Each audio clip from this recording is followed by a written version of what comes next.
Əynindəki libas neçəyədir? Başlayaq. Qamarcova. Qamarcovat. Bu libasınız çox qəşəng görünür. Hardan və neçəyə almısınız? Esme vიყიდეთ ძველი თბილისის ბაზარიდან 15 აბასად. Vau, bəs jilet? ესეც ძველი თბილისის ბაზარიდან 5 აბასად.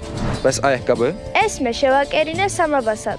Bu boyunbağınız çox qədimi və çox gözəl görünür. Bəs onu hardan almısınız? ეს ბაბუა ჩემო აჩუქა ბებია ჩემს და მე დამჩა ბებია ჩემისაგან სახსოვრად.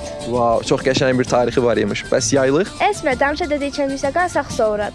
Əla. Bu gördüyünüz paltar Gürcülərin qədimi milli paltarıdır və onun üzərindən xal verərək dəyərləndirə bilərsiniz. Səhv eləmirəmsə bu üst geyimin adı çuxadır. Bəli. Hardan və neçəyə almısınız? Bu çuxa 18-ci əsr Səfəvi dövrünə təsəvvür eləyir və Şamaxı bazarından almışam. 15 abbasiyə. Əla. Bəs köynək? Köynəyi də elə həminki bazardan 5 abbasiyə almışam. Ayaqqab?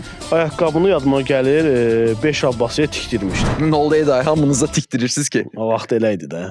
Tikdirmək də bildi. Möhtəşəm. Bəs başınızdakı papaq da deyəsən daqqadır səhv eləmirəmsə. Elədir. Bəs onu neçəyə və hardan almısınız? O ulu babamdan yadigardır. Möhtəşəm. Başqa nəsə bir aksesuar var? Xeyr, yoxdur. Əla. Sadəlik gözəllikdir. Bəli. Onu da qeyd edim ki, milli dəyərlərimizə sahib çıxın. Bəs bir şey soruşum. Bu arxadakı qala nə qalasıdır? Bu qala 17-18-ci əsrlərdə müdafiə qalası kimi inşa olunub, Qax rayonu İlsu kəndində yerləşən Sumu qaladır. Möhtəşəm. Bu libasa 10 üzərindən xal verərək dəyərləndirə bilərsiniz. Videonu bəyənməyi və dostlarınızla paylaşmağı unutmayın. Gürcücə bir dənə like atsınlar. Dələyət. Daha like it.